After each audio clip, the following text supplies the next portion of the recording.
Welcome to Scenario, the deep dive podcast for analysis and reviews. Today, we're diving into something absolutely fundamental to everyone's well-being, how to build, happier, more fulfilling relationships. Exactly. And our guide for this is going to be a really insightful TEDx talk by Susan L. Adler. She's a couples counselor with just tons of experience in figuring out interpersonal dynamics. Yeah, and this deep dive is really designed for you listening right now. Maybe you're looking for some practical strategies to improve your own relationships. Or maybe you're just curious about what makes people tick, how these connections actually work or sometimes don't work. Right.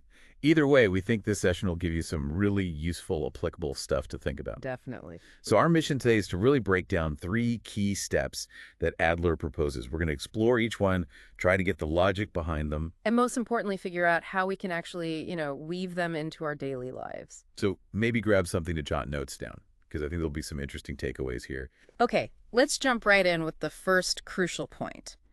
Anything but anger, or ABA, as Adler calls it. Okay, ABA. Anything but anger. Sounds pretty foundational. What does she actually mean by that in a relationship context? Well, the core idea of ABA is that when you feel anger starting to bubble up, you should pause, take a breath, and really ask yourself what deeper emotion might be underneath it. Oh, okay. Anger, Adler explains, is often kind of a surface emotion. It acts like a defense mechanism, almost like a bodyguard. A bodyguard. I like that image. Yeah, guarding those more vulnerable feelings like sadness or hurt or disappointment. So anger as a shield, protecting our real emotions. That makes sense. But why is it so important to look past the anger? Because anger usually triggers that fight or flight response in us, right?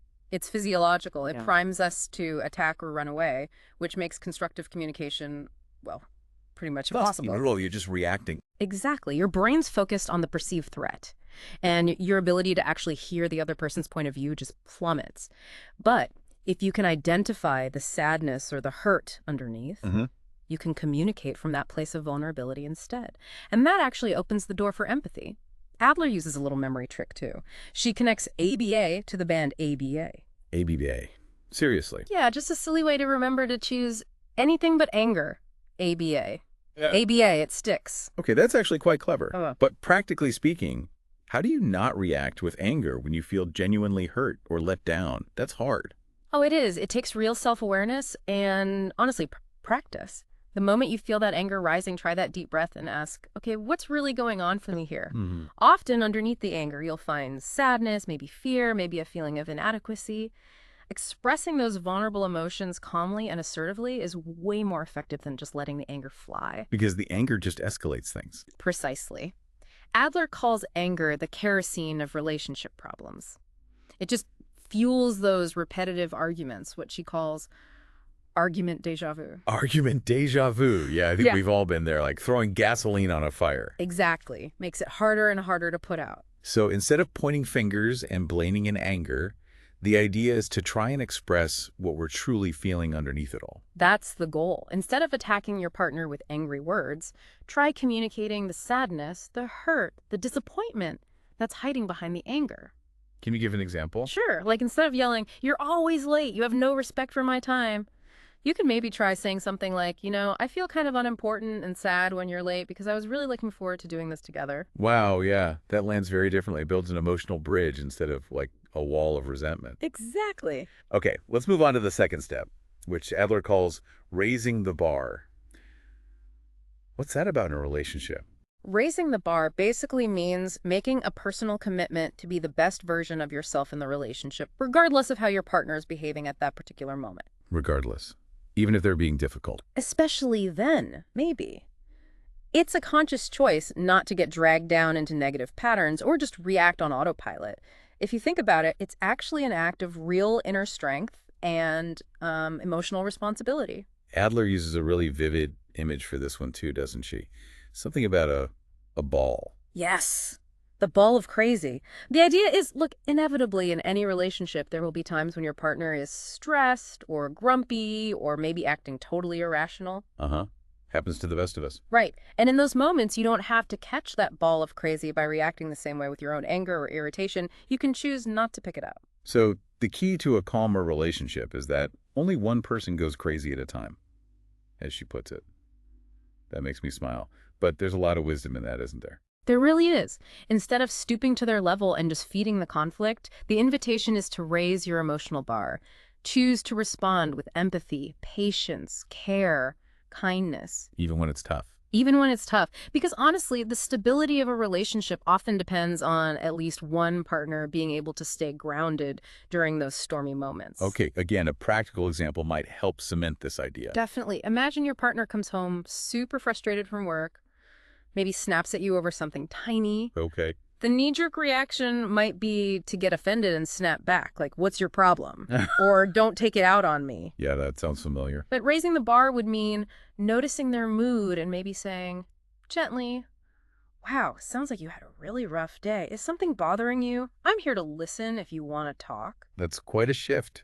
Instead of starting a fight, you're offering support. It feels like nipping a potential conflict right in the bud. That's exactly it. Responding constructively not only prevents things from escalating, but it often helps your partner feel understood and supported too, which actually strengthens the bond. Okay, that makes a lot of sense. Which brings us to the third and final step Adler suggests. The I would love it if statements. Yeah. How do these work? So this step is all about expressing your needs and desires clearly, specifically, positively, and focused on the future. Okay, positive and future focused. Right. Instead of vague complaints or dredging up past grievances, Adler suggests framing your requests using that specific structure. I would love if. Why that particular phrasing? Because it's much more effective. It focuses attention on what you do want, the positive outcome you're hoping for, rather than on what you don't like or who you think is wrong. It's less accusatory. Can you give us a few examples of these magic phrases? Sure. So instead of saying you never help around the house, you could try, I would love it if you could help clear the table after dinner tonight. Or instead of complaining, you never tell me I'm important to you, you could express, I would love it if sometimes you told me you appreciate the things I do. I see. Or maybe, instead of criticizing the lack of quality time, you could suggest, I would love it if we could plan a night just for us this weekend. The difference is really striking, isn't it? Yeah. It feels much more direct and less likely to start an argument. Absolutely. But Adler does add a crucial warning here. Oh. You have to use these statements genuinely with the intention of actually improving the relationship, not as some kind of manipulative tool or a passive-aggressive jab. Right. Intent matters. And you also need to avoid using them negatively or focusing on the past. Like, I would love it if you'd stop being such a jerk. That doesn't work. Huh? No, probably not. Or, I would love it if you had cleaned the kitchen yesterday. Hmm. That's just blame disguised. The point is to look forward and build cooperation. Adler compares the relationship to a garden. Yes, I remember that part.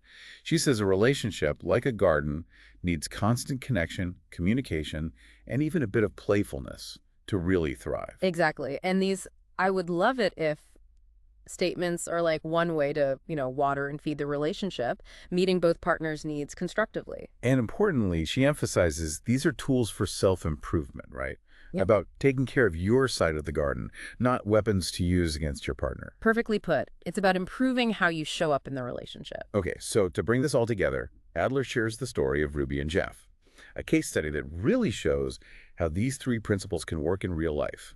Yeah, the Ruby and Jeff story is really powerful. They were a couple going through a really rough patch.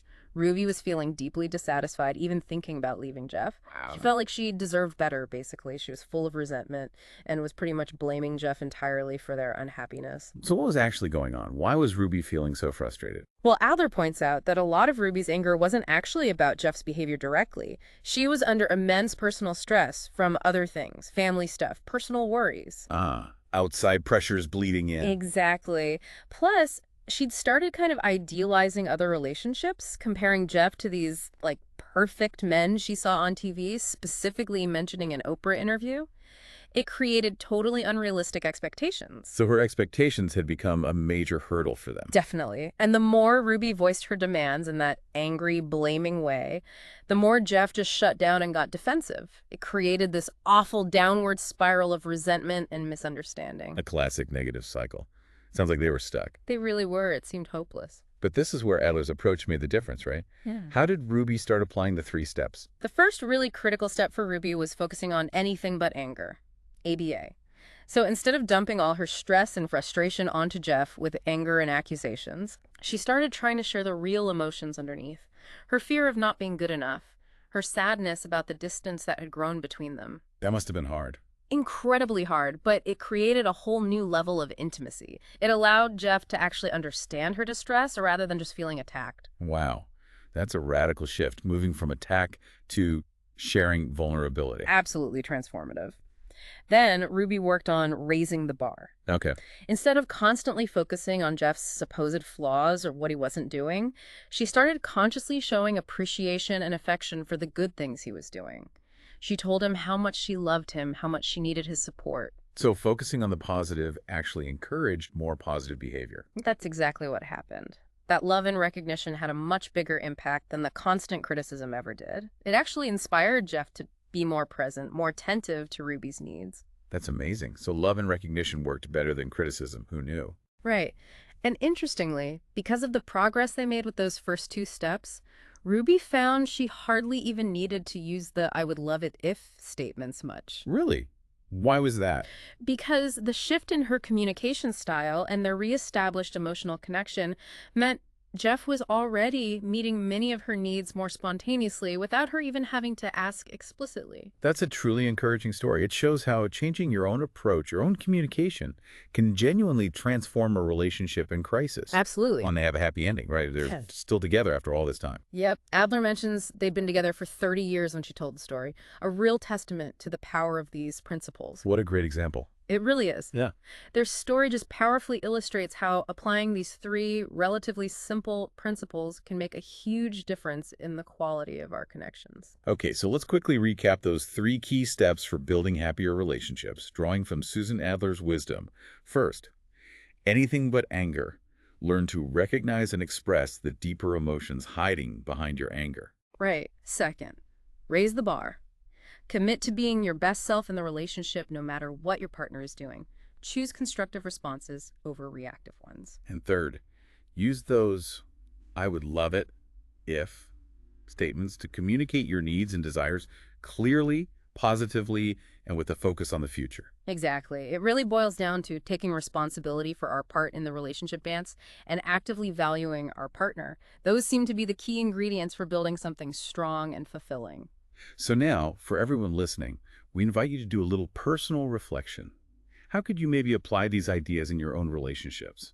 Which of these steps feels most relevant or maybe most challenging for you right now? Yeah, give that some thought. And to wrap up this dip dive, we'll leave you with a final thought-provoking question. What's one small, concrete action you could take, maybe even today, based on these ideas, to nurture one of your important relationships?